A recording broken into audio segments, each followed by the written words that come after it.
नमस्कार दोस्तों, हम पढ़ रहे हैं चैप्टर नंबर 3 मानव में जनन।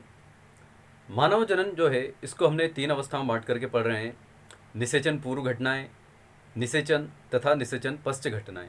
लास्ट वीडियोस में हम पढ़ चुके हैं निषेचन पूर्व घटनाएं, यानी कि निषेचन से पहले कौन कौन सी घटनाएं होती है। उसमें हमने पढ़ा है युग्मक जनन और युग्मकों का स्थानांतरण, यानी युग्मक का जो जनन होता है कहाँ होता है और कैसे होता है, ये सब हमने पढ़ लिया है। और आज हम पढ़ेंगे सेकंड अवस्था यानी कि निषेचन। आइए पढ़ते हैं निषेचन। परिभाषा देखते हैं सबसे पहले क्या होती है इसकी डेफिनेशन। निषेचन वह प्रक्रिया है जिसके अंतर्गत अगुणित शुक्राणु एवं अगुणित अंडाणु के संयुग्मन से द्विगुणित जायगोट का या युग्मनज का निर्माण होता है। कैसे होगा? जैसे कि युग्मकों का निर्माण हो चुका है, नर के अंदर नर युग्मक और मादा के अंदर मादा युग्मक। नर के अंदर नर युग्मक जो बना उसको हम स्पर्म या शुक्राणु कहते हैं, और मादा के अंदर जो मादा युग्मक बना उसको हम ओवम या अंडाणु कहते हैं। ये बन चुके हैं जो कि कैसे हैं? हैप्लॉइड हैं, यानी कि अगुणित हैं। अब जब ये दोनों पास में आते हैं, इनका संलयन होता है, तो उसी चीज को हम क्या कहते हैं? फर्टिलाइजेशन या निषेचन कहते हैं। तो इस तरह से देखेंगे जब ये नर और मादा युग्मक पास में आएंगे तो इससे क्या होगा? इनके बीच में फर्टिलाइजेशन होगा, और इनके फर्टिलाइजेशन से क्या बनेगा? द्विगुणित जायगोट। क्या बनेगा? द्विगुणित जायगोट या युग्मनज का निर्माण होगा। युग्मनज या जायगोट का फॉर्मेशन होगा, जो कि कैसा होगा? द्विगुणित होगा। ठीक। अब जानना यह है कि ये जो प्रोसेस होती है फर्टिलाइजेशन की, होती कहाँ है और कैसे होती है। तो देखिए, हमने पढ़ा है लास्ट वीडियोस में कि जो फर्टिलाइजेशन की प्रोसेस होती है ह्यूमन में अंतः निषेचन पाया जाता है, यानी कि जो निषेचन की प्रक्रिया कैसी होती है? अंतः निषेचन प्रकार की होती है। तो अंतः निषेचन से मतलब यह है कि मादा शरीर के अंदर निषेचन की प्रक्रिया होगी। जैसे कि ये ओवरी है, ये पूरा फीमेल रिप्रोडक्टिव सिस्टम है और उसका ये पार्ट है ओवरी। ओवरी यानी कि इसका वो भाग है जहाँ पर अंडाणु का निर्माण होता है, ओवम का निर्माण होता है। यहाँ पे जैसे ही ओवम फॉर्मेशन होगा, ओवम फॉर्मेशन होने के बाद में जैसे ही क्या होगा कि ये रिलीज होगा, यानी कि अंडोत्सर्ग होगा। अंडोत्सर्ग होने के बाद में ये जो एग है, ओवम है, ये फिम्बरी के द्वारा कैप्चर कर लिया जाएगा, यानी कि उसको कैप्चर करने के बाद में इनफंडिबुलम से होते हुए ये यहाँ पर आ जाएगा। ये जो स्थान होता है इसको बोलते हैं इस्थमस एम्पुलरी जंक्शन। इसको कहते हैं इस्थमस एम्पुलरी जंक्शन।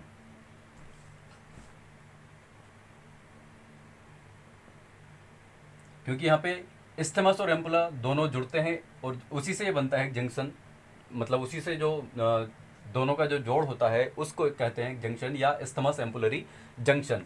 इसी स्थान पर निषेचन की प्रक्रिया होती है। ठीक है, तो यहाँ से एग रिलीज होने के बाद में कहाँ पहुंचा? इस्थमस एम्पुलरी जंक्शन पर। अब जैसे ही यहाँ पर इधर से स्पर्म आएगा, ठीक, स्पर्म आएगा ट्रेवल करते हुए कहाँ पहुंचेगा? इस्थमस एम्पुलरी जंक्शन पर। यहाँ पर क्या पहुंचेगा? स्पर्म पहुंचेगा। ठीक, स्पर्म जब पहुंचता है तो स्पर्म का जो एक्रोसोम वाला भाग होता है, स्पर्म के स्ट्रक्चर जो होता है उसमें सबसे ऊपर वाला जो हेड पार्ट होता है उसमें यहां पर होता है एक्रोसोम। क्या होता है? एक्रोसोम। एक्रोसोम कुछ एंजाइम रिलीज करता है, जैसे कि हाइलुरोडिनेज तथा एक्रोसिन। याद रखना, पूछा जा सकता है कि एक्रोसोम जो होता है कौन कौन से एंजाइम रिलीज करता है।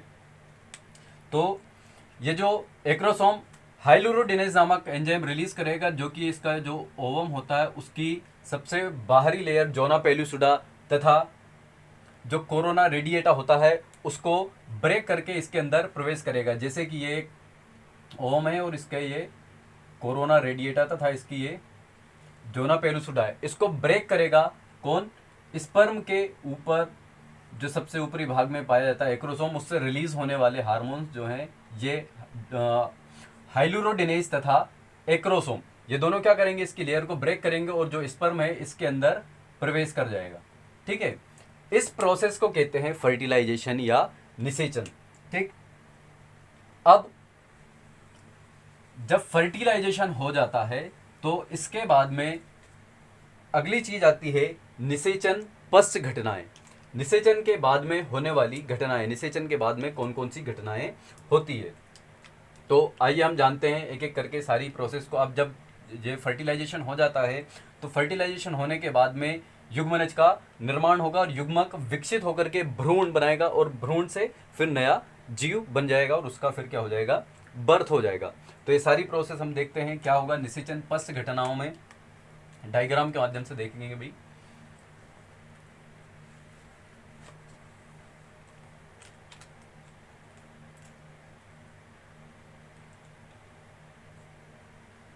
निषेचन पश्च घटनाएं,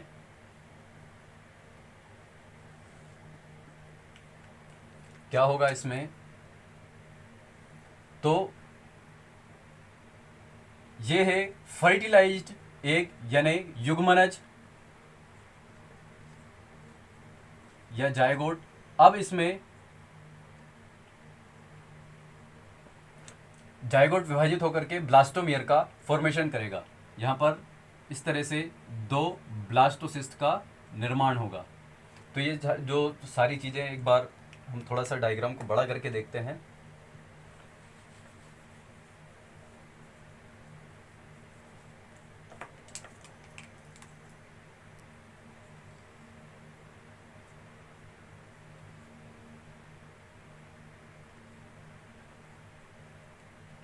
ठीक, माना कि यहाँ पर ये फर्टिलाइज्ड एग है या युग्मनज है।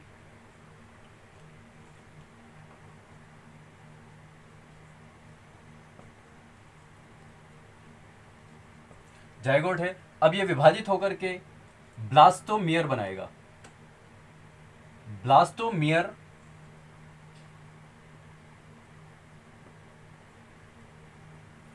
ठीक, अब ब्लास्टोमियर फिर विभाजित होगा और विभाजित होकर के 4 कोशिकाओं में बढ़ जाएगा ये।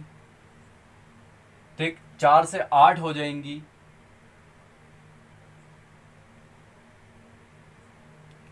ठीक, यहां से यहां तक इस जो अवस्थाएं होती हैं इनको ब्लास्टोमियर अवस्था कहते हैं। फिर ये जो ब्लास्टोमियर है 8 कोशिकी अवस्था वाला, ये फिर से विभाजित होगा और 16 कोशिकी अवस्थाओं वाला हो जाएगा, जिसको हम कहेंगे मोरूला। 16 सेल्यूलर स्टेट जो है इसको हम कहते हैं मोरूला। 16 से लेकर के जो 32 कोशिकी अवस्था होती है वो सारी अवस्था होती है, इसको मोरूला अवस्था कहते हैं। जो 32 कोशिकीय अवस्था वाला मोरूला है ये विभाजित होगा और विभाजित होकर के 64 कोशिकीय अवस्था वाला ब्लास्टुला का निर्माण करेगा। ब्लास्टुला जो कि कितनी कोशिकीय अवस्था है, 64 सेल्यूलर स्टेज है। और ये फिर से विभाजित होगा और फिर से विभाजित होकर के 128 कोशिकीय अवस्था यानी कि ब्लास्टोसिस्ट का फॉर्मेशन करेगा। किसका फॉर्मेशन करेगा, ब्लास्टोसिस्ट का फॉर्मेशन करेगा। अब ये जो ब्लास्टोसिस्ट की कोशिका है बन चुकी है, 128 कोशिकीय अवस्था जब बन चुकी होती है तो इसके बाद में इसका होता है प्रत्यारोपण। तो ये प्रत्यारोपण कहाँ होगा, ये जो गर्भाशय है, गर्भाशय की जो सबसे अंदर वाली लेयर है इसके ऊपर, इनके जो गर्भाशय होता है 3 लेयर वाला होता है। सबसे बाहर वाली ये जो लेयर है इसको कहते हैं पेरीमेट्रियम, और ये जो एक और मिडल लेयर है इसको मायोमेट्रियम,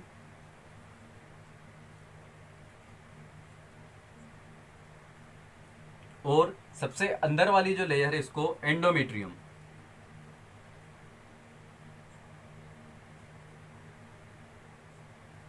तो ये जो सबसे अंदर वाली लेयर है इसके ऊपर इसका क्या हो जाएगा, प्रत्यारोपण हो जाएगा। ठीक, प्रत्यारोपण होने के बाद में इसके ऊपर जो ब्लास्टोसिस्ट है विभाजित होकर के फिर से 3 लेयर का फॉर्मेशन करेगा, जो कि जनन स्तर होंगे। क्या होंगे ये 3 लेयर जो हैं, जनन स्तर हैं। और इन्हीं जनन स्तरों के द्वारा जो शिशु रहेगा उसके विभिन्न ऑर्गन्स का फॉर्मेशन होगा, उसके शरीर के विभिन्न अंगों का निर्माण होगा। ठीक है, और ये जो 3 स्तर हैं कौन कौन से बनेंगे उनके नाम आप याद रखना। जैसे कि ये ब्लास्टोसिस्ट है, इसके 3 स्तर हैं। सबसे बाहरी एक्टोडर्म, दूसरा बीच वाला मीजोडर्म और थर्ड वाला एंडोडर्म। इस तरह से ये ब्लास्टोसिस्ट विभाजित होकर के 3 स्तरों का निर्माण करता है, एक्टोडर्म, मीजोडर्म और एंडोडर्म। ठीक है, जो कि आगे चल करके निर्माण करते हैं विभिन्न अंगों का। ठीक है, इस तरह से ये प्रोसेस होती है पूरी निषेचन पश्च घटना। एक बार फिर से समझिए किस तरह से होगी। युग्मनज, ठीक है, फर्टिलाइजेशन होगा, फर्टिलाइजेशन होने के बाद में जाइगोट बनेगा। ठीक है, युग्मनज का निर्माण होगा जो कि विभाजित होकर के ब्लास्टोमियर बनाएगा। कितने, 2 ब्लास्टोमियर बनाएगा और इसमें फिर विभाजन होगा और विभाजन होकर के 4 कोशिकी अवस्था में जाएगा, फिर 4 कोशिकी अवस्था से 8 कोशिकी अवस्था में जाएगा। फिर उसके बाद में अवस्था आ जाती है अगली 16 सेल्यूलर स्टेज, यानी कि ये जो कोशिकाएं हैं ब्लास्टोमियर की विभाजित होकर 16 सेल्स बनाएंगी, जिसको हम कहेंगे मोरूला। फिर वही आगे वापस से डिवाइड होगी और 32 सेल्स बनाएगी। यहाँ तक की जो अवस्था है उसको कहेंगे मोरूला अवस्था, और इसके बाद में फिर से 32 सेल्स डिवाइड होंगी और 64 सेल्स बनाएंगी, यानी 64 कोशिकाएं बनाएगी, जिसको हम कहेंगे ब्लास्टुला अवस्था। और ब्लास्टुला अवस्था के बाद में जो अवस्था आती है उसको कहते हैं ब्लास्टोसिस्ट अवस्था। ठीक, इतनी अवस्थाएं आने के बाद में क्या होता है, फिर इसका इम्प्लांटेशन होता है। इम्प्लांटेशन होगा और इम्प्लांटेशन यानी कि इसका जो गर्भाशय है, गर्भाशय की जो सबसे अंदर वाली लेयर है उसके ऊपर इसका प्रत्यारोपण हो जाएगा। ठीक, और यहाँ पर फिर इसमें जो ब्लास्टोसिस्ट है इसमें विभाजन होना प्रारंभ हो जाएगा और विभाजन होकर के इसमें 3 स्तर बनेंगे, एक्टोडर्म, मीजोडर्म और एंडोडर्म, जो कि अलग अलग अंगों का फॉर्मेशन करेंगे, अलग अलग अंगों का निर्माण करेंगे। और ये जो अवस्था है चलती रहेगी और ये चलेगी लगभग 37 to 41 वीक। ठीक है, यानी कि ये लगभग होता है 9 मंथ का टाइम। 9 मंथ का जो टाइम कंप्लीट हो जाएगा उसके बाद में जो बेबी है बन करके कंप्लीट हो जाएगा और उसका बर्थ हो जाएगा। ठीक, तो ये जो प्रोसेस है ये होती है पोस्ट फर्टिलाइजेशन, यानी कि निषेचन पश्च घटनाएं। ठीक, अच्छा एक बात बताइए कि ये जो भ्रूण इसके अंदर पल रहा होगा इसका पोषण कहाँ होगा, कैसे होगा, कहाँ से न्यूट्रिशन प्राप्त करेगा और किस माध्यम से प्राप्त करेगा। तो इसके लिए ध्यान रखना कि सबसे पहले जब इसका विकास हो रहा होता है तो सबसे पहले किस चीज़ का निर्माण होता है, अपरा या प्लेसेंटा का, जिसको गर्भनाल भी कहा जाता है। ठीक, जो कि शिशु को पोषण प्रदान करने के लिए अपनी माँ से पोषण प्रदान करता है। पूछा जाता है कि जो प्लेसेंटा होता है किस प्रकार का होता है ह्यूमन में। जो ह्यूमन में पाया जाने वाला प्लेसेंटा होता है या अपरा होता है, इसका प्रकार पूछा जाता है कि ह्यूमन में किस तरह का प्लेसेंटा पाया जाता है। तो ह्यूमन में हीमोकोरियल, कौन सा, हीमोकोरियल प्रकार का प्लेसेंटा पाया जाता है।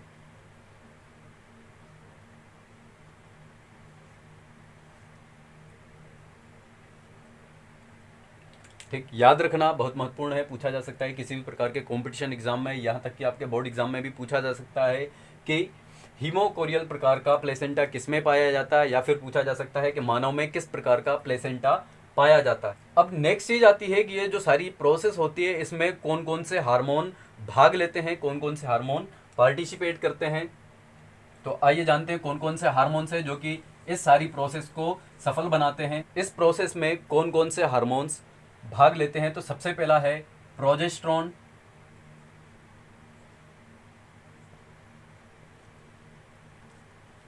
प्रोजेस्टेरोन हार्मोन होता है, इसका कार्य पूछा जाता है कि इसका क्या कार्य होता है, तो ये क्या करता है, ये प्रेगनेंसी को सपोर्ट करता है, सपोर्ट प्रेगनेंसी, यानी कि प्रेगनेंसी जो हो फेल ना हो और मिसकरेज ना हो, उस चीज को संभाल के रखता है प्रोजेस्टेरोन हार्मोन। फिर इसके बाद में दूसरा हार्मोन आता है, वो है रिलैक्सिन।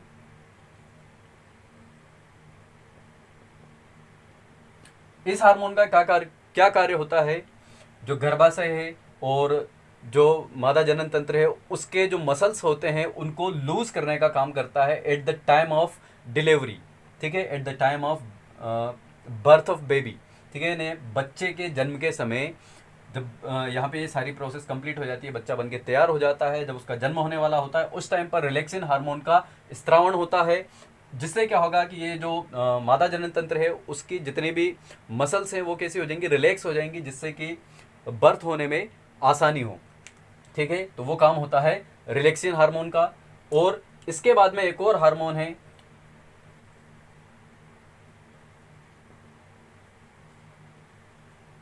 एस्ट्रोजन का कार्य पूछा जाता है। एस्ट्रोजन का क्या कार्य होता है, तो एस्ट्रोजन जब डिलीवरी हो चुकी होती है उसके बाद में रिलीज होता है तो वो प्रोजेस्टेरोन के स्तर को कम कर देता है। तो ये सारे कार्य हैं प्रोजेस्टेरोन, एस्ट्रोजन तथा रिलैक्सिन हार्मोन्स के। तो आज हमने पढ़ा निषेचन और निषेचन पश्च घटनाएं। निषेचन के बाद में क्या क्या घटनाएं होती है वो सारी हमने घटनाएं पढ़ी हैं। पोस्ट फर्टिलाइजेशन इवेंट्स जो हैं इस तरह से समाप्त हो जाते हैं और इसी के साथ में आज हमारा चैप्टर भी लगभग समाप्त हो चुका है। At the end of video मैं आप लोगों से कुछ क्वेश्चन पूछ रहा हूँ, जिससे पता चलेगा कि आप लोगों को वाकई में वीडियो से कुछ सीखने को मिल रहा है या नहीं मिल रहा है। तो कुछ क्वेश्चन हैं, उनके जवाब आपको कमेंट बॉक्स में देने हैं। पहला क्वेश्चन है, शुक्राणु का जो एक्रोसोम वाला भाग होता है कौन सा हार्मोन रिलीज करता है।